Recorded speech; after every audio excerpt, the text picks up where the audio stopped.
Uy, ang ganda niya na.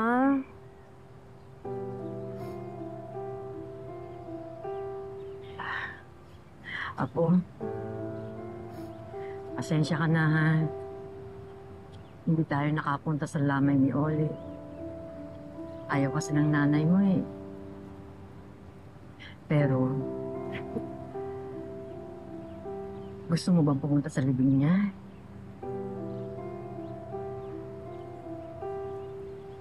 Gusto ko nga po sanang makita si Mami.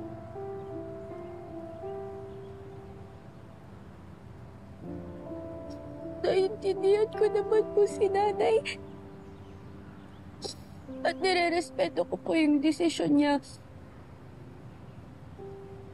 Kaya lang po, Lola. Nagigilty po kasi ako eh. Mahalos 17 years nang kasama si Olive. Ting respeto naman doon sa namatay. Bakit nung nabuhay ba si Olive? May respeto ba siya sa anak natin? Sa atin? Wala.